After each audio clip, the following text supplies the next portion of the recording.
À présent, tu sais comment utiliser les fonctions pour organiser le code et les types internes pour organiser les données. La prochaine étape est d'apprendre la programmation orientée objet qui utilise des types définis par le programmeur pour organiser tant le code que les données. Donc la programmation orientée objet, c'est un sujet vaste, donc il faudra quelques chapitres pour en faire un tour d'horizon. Donc on va commencer par parler des types définis par le programmeur. Donc on a utilisé de nombreux types internes de Python. Maintenant, on va définir un nouveau type. À titre d'exemple, on va créer un type appelé point, qui représente un point dans l'espace bidimensionnel. En notation mathématique, les points sont souvent écrits entre parenthèses avec une virgule séparant les coordonnées cartésiennes. Par exemple, 0,0 représente l'origine et x,y représente le point à x unités vers la droite et à y unités vers le haut par rapport à l'origine. Donc il existe plusieurs façons de représenter des points dans Python. On pourrait stocker les coordonnées séparément dans deux variables appelées x et y. On pourrait stocker les coordonnées comme éléments dans une liste ou dans un tuple. Ou alors, on pourrait créer un nouveau type pour représenter les points comme des objets. Donc la création d'un nouveau type, c'est plus compliqué que les autres options, mais elle présente des avantages qui seront bientôt évidents. Alors un type défini par le programmeur s'appelle également une classe, et donc je vais montrer à quoi ça ressemble une définition de classe. Donc l'entête indique que la nouvelle classe s'appelle point, et le corps est une docstring qui explique à quoi sert la classe. Donc, tu peux aussi définir des variables et des méthodes dans une définition de classe, mais on y reviendra plus tard. Donc, la définition d'une classe nommée point crée un objet classe. Donc, on va exécuter le programme pour inspecter cet objet. Donc, si on inspecte point, on voit qu'on obtient une classe. Donc, comme la classe point, elle est définie au plus haut niveau, son nom complet, c'est main.point. Donc l'objet classe, c'est une espèce d'usine à créer des objets. Donc pour créer un point, on peut appeler point comme si c'était une fonction. Donc on va créer une nouvelle variable et on va mettre égal point entre parenthèses.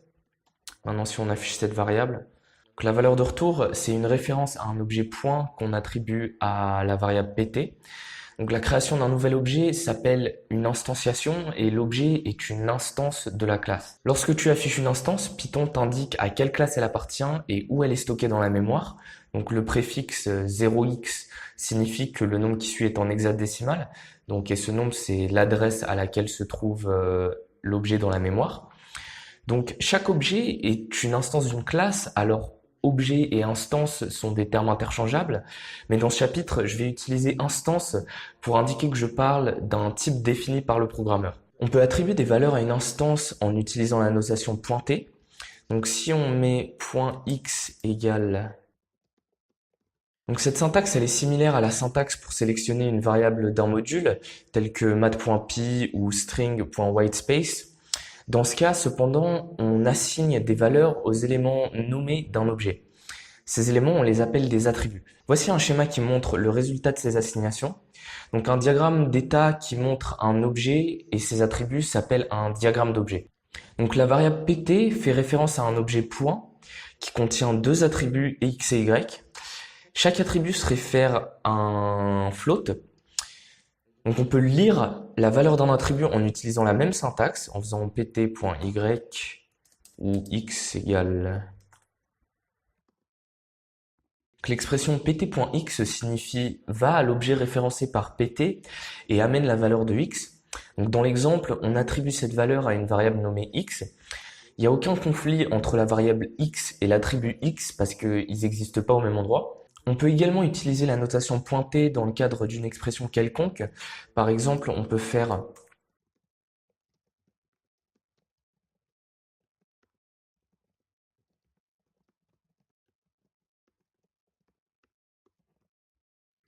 On peut aussi passer une instance comme argument de la manière habituelle.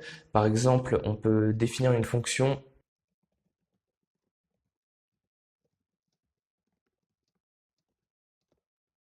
Cette fonction afficher point, elle prend un point comme argument et elle l'affiche dans la notation mathématique. Donc pour l'appeler, tu peux passer pt comme argument. Donc on va exécuter le programme et on va faire ça.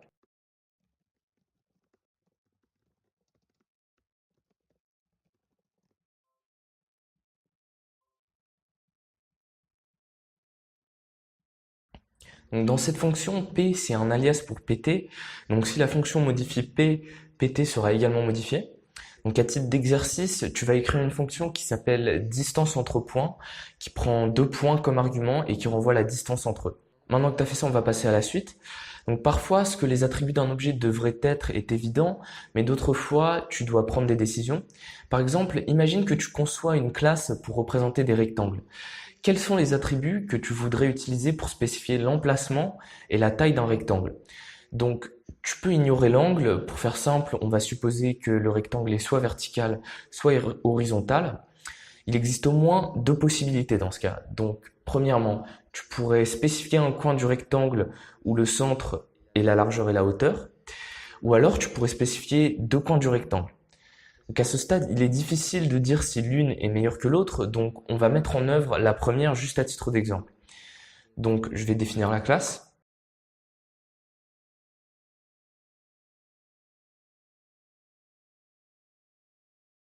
Donc la docstring répertorie les attributs largeur, hauteur, qui sont des nombres, et coin, qui est un objet point, qui spécifie le coin inférieur gauche. Donc pour représenter un rectangle, tu vas devoir instancier un objet rectangle et attribuer des valeurs aux attributs. Donc on va exécuter le programme et on va faire ça.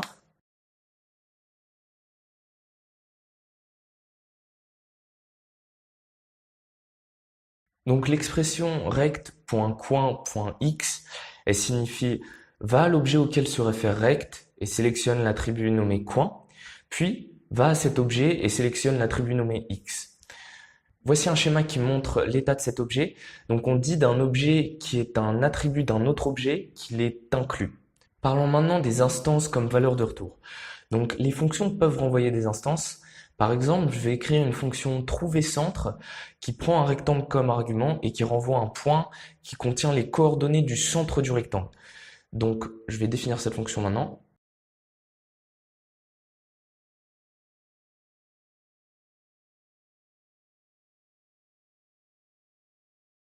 Donc j'ai recopié le code qu'on avait tapé dans l'interpréteur tout à l'heure. Donc maintenant on va exécuter ce programme pour voir un exemple.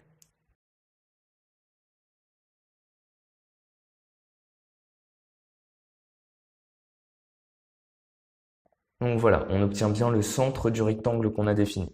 Donc les objets sont modifiables, c'est-à-dire qu'on peut modifier l'état d'un objet en faisant une assignation à l'un de ses attributs.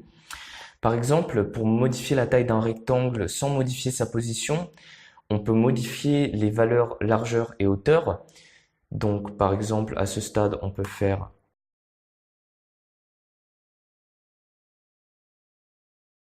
Tu peux également écrire des fonctions qui modifient les objets. Par exemple, je vais écrire une fonction agrandir rectangle qui prend un objet rectangle et 2 nombres, des largeurs et des hauteurs, et qui ajoute les nombres à la largeur et à la hauteur du rectangle.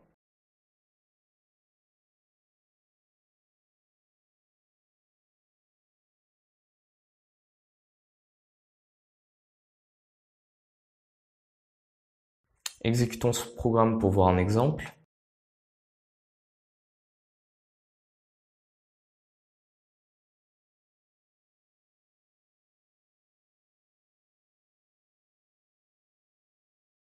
Donc à l'intérieur de la fonction, rectangle est un alias pour rect.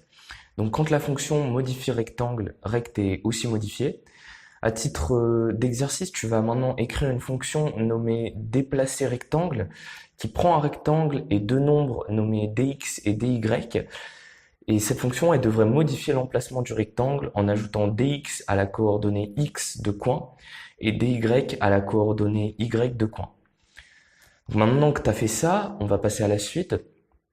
On va parler de comment on peut copier les objets.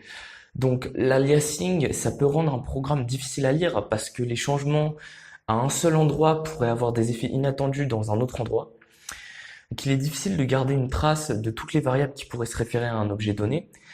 Donc copier un objet, c'est souvent une solution de rechange à l'aliasing. Donc Python nous donne un module copy qui contient une fonction appelée copy qui peut dupliquer un objet quelconque. Donc on va importer ce module et on va tester cette fonction.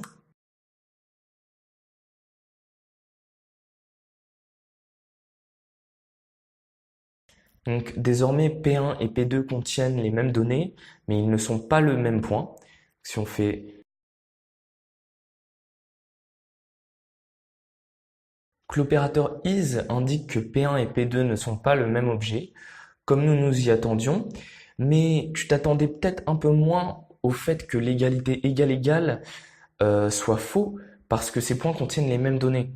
Donc dans ce cas, tu seras déçu d'apprendre que pour les instances, le comportement par défaut de l'opérateur égal est le même que pour l'opérateur is, c'est-à-dire qu'il vérifie l'identité des objets, pas leurs équivalences. Cela arrive parce que pour tous les types définis par le programmeur, Python ne sait pas ce qu'il devrait être considéré comme équivalent, du moins pas encore. Donc si tu utilises copy.copy pour dupliquer un rectangle, tu verras qu'il copie l'objet rectangle mais pas le point inclus. Donc si on fait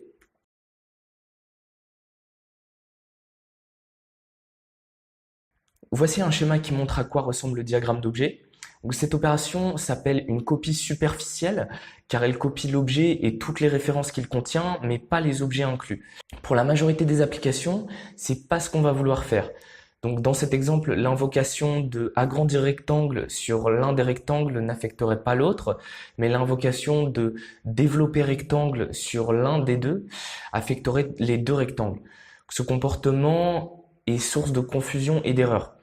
Heureusement, le module copy fournit une méthode nommée deepCopy qui copie non seulement l'objet, mais aussi les objets auxquels il se réfère et aussi les objets auxquels ces derniers se réfèrent, et ainsi de suite. Tu ne seras pas surpris d'apprendre que cette opération s'appelle une copie en profondeur.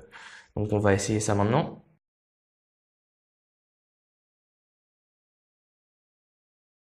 Pour terminer, quelques conseils pour débugger.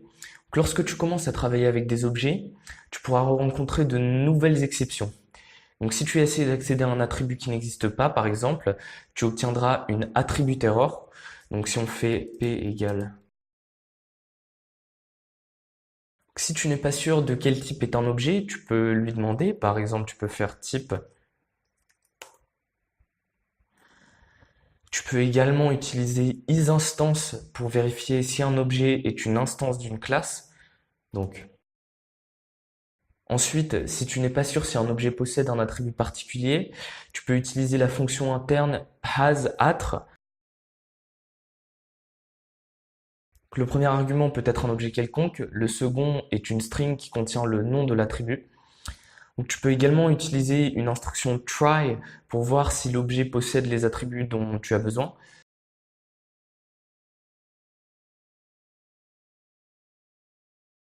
Cette approche que je viens de montrer, elle peut faciliter l'écriture des fonctions qui travaillent avec différents types. On reviendra sur ce sujet dans le chapitre 17.